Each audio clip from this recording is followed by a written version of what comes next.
Welcome back to our Object Relations Thinking and Theory series. I want to discuss a very, very special topic for women today about the female development and the role of the internal father in the development of a creative woman or in the development of creativity in women. How much the role of the father is significant in success and creativity in women, and how that then is also related to having a substantial self developed at the earlier level with the mother in order for that to blossom with the father, and the problems with it when the father isn't the kind of man that can appreciate his daughter's creativity and give her energy and motivation, when the father has pathology that prevents that, or when there is a father who could give that, but then the early mothering has been disrupted and the self isn't solid, self isn't integrated or separated or individuated, and then the father becomes too idealized, has too much power, and always turns demonic because the woman gives up too much power to the man when the earlier sense of self separate from a man isn't developed through the early relationship with the mother. So we have new research today, in fact, that shows this critical role of the father in a way that goes way beyond what Freud talked about when he talked about edible erotic desire in a child towards the opposite sex parent, a little girl towards a father, and an erotic desire developing from 3 to 5 years of life when she's in the edible stage. Well, we know about that instinctual stuff. That certainly is very well known today. What we know less about is another side of a female development that's more of her sublimated energy, which is has been studied and written about by Laura Himes Tessman. And she writes about in certain papers on early tones, later echoes, and others. The references to that are in my book, The Compulsion to Create, Women Writers and Their Demon Lovers.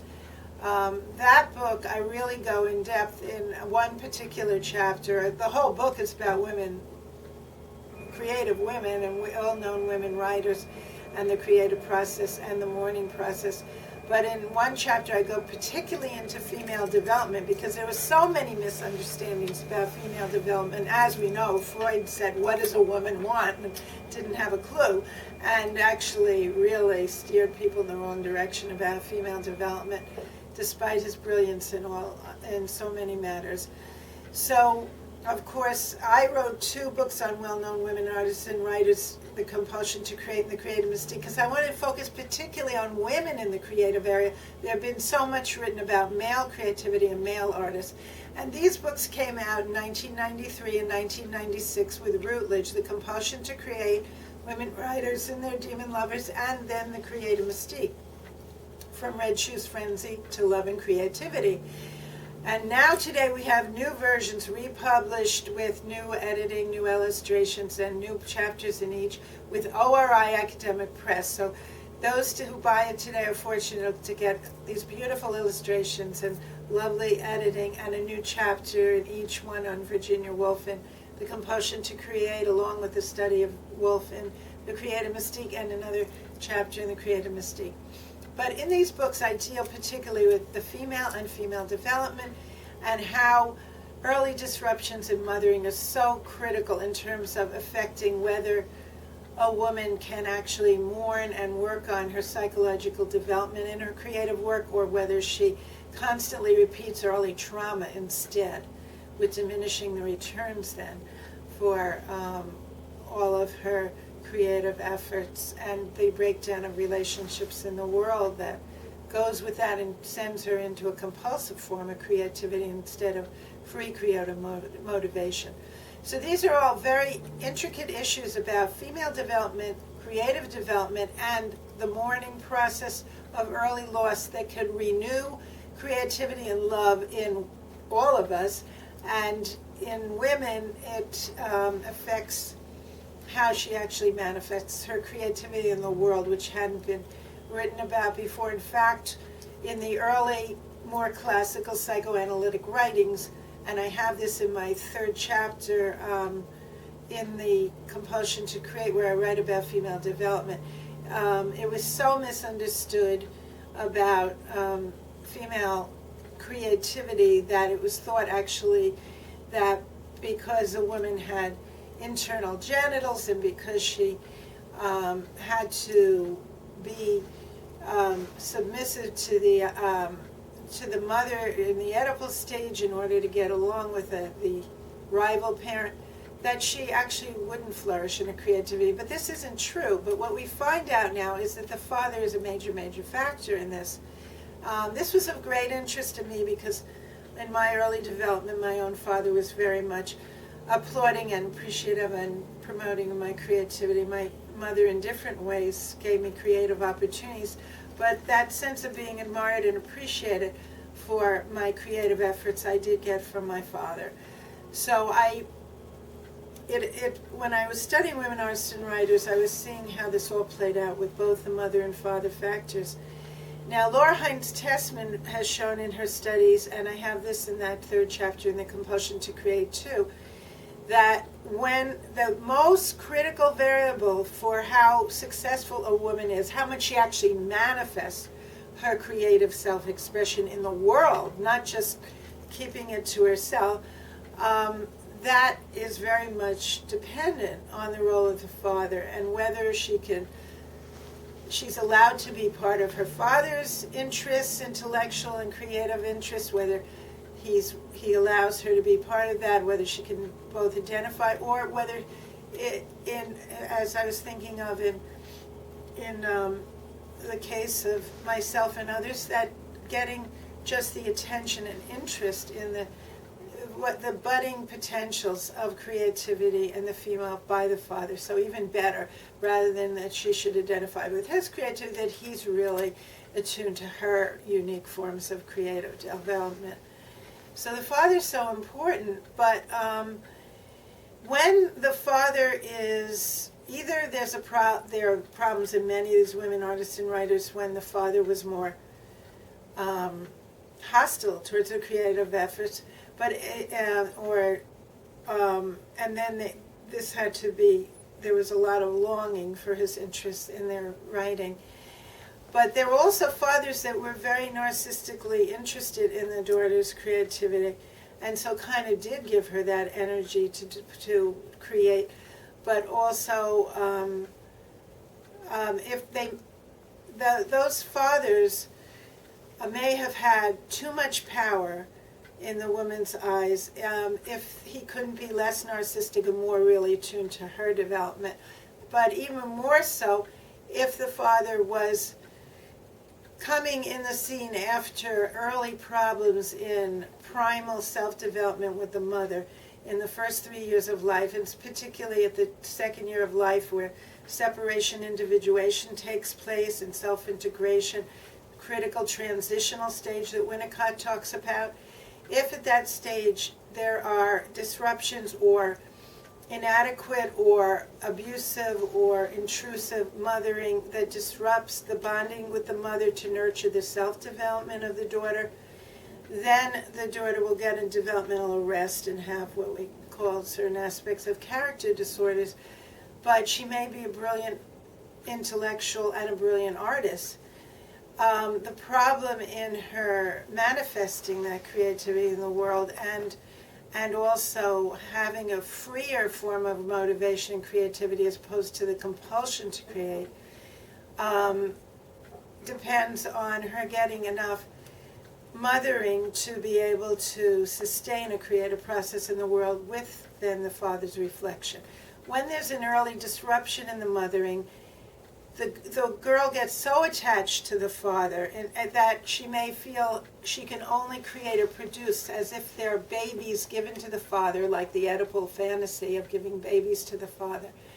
But that if her creativity is totally taken over by that kind of fantasy, taken hostage to Oedipal desire, and then she won't be able to have a more comprehensive form of creativity separate from the father. So then she'll have to hook into a man in order to feel she has creative energies and can manifest her creative work and sustain it. So if there's a disruption in the self because of the mothering, the father may become too powerful in her mind, and he may become not only a muse for her, and other men could become muses, but he would become this God muse, like Emily Dickinson had and others, where the woman is driven to create, only feeling when they're merged with this God muse father figure. Without him, she feels totally lacking in fecundity and fertility, and creative fertility of all kinds. So when she's merged with this godfather, she feels she can create, but then what does she create? When there's been an early disruption with the mother in the second year of life, she will repeat over and over the trauma of that, merged with her longing for the muse father, but he'll always turn demonic. So she repeats this demon lover theme, demon lover complex of being too totally dependent on the father, and he's not seen as just a human father, he's still seen as a muse godfather, because she's never separated from the God image of an early mother and become a more separate self. So then the God muse father always turns demonic, because obviously she in not being separate from him, her dependency on men make for a lot of rage and a lot of repetition of all of the early problems with the mother, with the man, plus giving him so much power that she ends up longing for the muse and his turning demonic, and this becomes like a repetitive theme of the demon lover theme in the creative work of the woman. And instead of developing more in her creativity to express other themes as she grows, there'll be this constant repetition. Now, it can be done brilliantly by brilliant creative women, but the woman won't be able to develop psychologically in their work and mourn and heal early losses in their work unless they've had enough with the mother, that the losses are maybe at the Oedipal level with the father. They can mourn that if they had enough with the mother. But if they didn't have that adequate mothering and they don't have an internal good enough mothering environment inside, as Winnicott would speak about, then they are too dependent. They become too dependent on the male figure that they look to be a muse. And this, you can see this in some artists like that I've written about in terms of Camille Claudel and the sculpture Rodin that she was involved with. When she separated from him, she created brilliantly, but she smashed her sculptures every year, and she ended up destroying her work because there was so much rage she couldn't really sustain it without a father being literally externally present, because she didn't have enough of the internal father, only because she didn't have a model for an object within with the mother. Because Camille Claudel actually had a father who nurtured her creativity, but she couldn't internalize him. She had to have him or Rodin, the father replacement, externally, because she didn't have that internal object mother that becomes a container and a model for then internalizing a father figure. So the woman becomes too dependent on the man, and then when she tries to break away from him, she can become self-destructive and suicidal. And this is all part of this muse, demon, lover theme and demon lover complex in creative women. It can also affect women in many ways and in their love life. I'm just talking about the creative aspect of women today.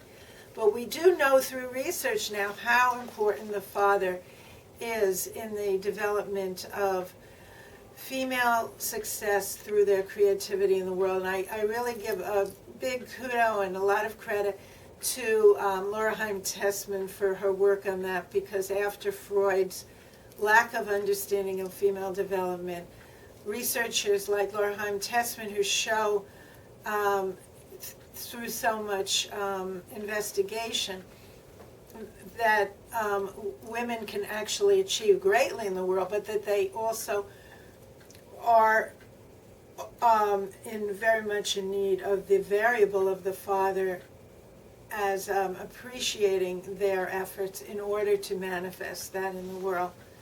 Okay, so we have the good enough father, but he can only be internalized if there's a good enough mother to begin with. And you have a repetition of trauma rather than mourning, healing, and self-development in the creative work when you have developmental arrest with the mother. You have a repetition of trauma rather than mourning and renewed forms of creativity, working through losses like you had in Charlotte Bronte and Suzanne Farrell in New York City Ballet, who could mourn in their work. The other women who were developmentally arrested could not mourn, heal, or develop in their work. If you want to see a beautiful piece of creativity where the mourning process is spelled out and written out, and you see psychological development in women who can mourn in her work, you should read my chapter on Villette in the Compulsion to Create about Charlotte Bronte's book, Villette, where I describe and show her beautiful mourning process through her actual novel there. And I have 2 chapters on her, but the chapter on Villette shows that she actually mourned and developed characters through the mourning process in her work. For the first time was able to marry after she wrote that novel, because she had developed herself in the creative work through being able to mourn on her own inner creative work because she had enough of the internal mother. She then could write about all the issues with the father, all the Oedipal desires, and get that endeavor excitement with the male figure because she had had enough of the mother. Very big contrast in her sister Emily Bronte, which is also in the Compulsion to Create.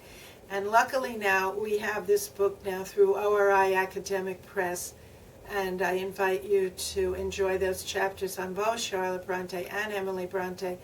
Emily Dickinson is also in there, and Edith Sitwell, and you'll see all these, and Sylvia Plath, and you'll see all these strivings in women towards creative development, and those who succeed and those who repeat trauma and those who mourn in their work because of these factors of the mother and father that are spelled out in each of my individual studies of the women. Okay, so that's all we have time for today. So lovely being with you all again and sharing some of my thoughts on such an important topic as creativity in women and the creative woman and her internal father.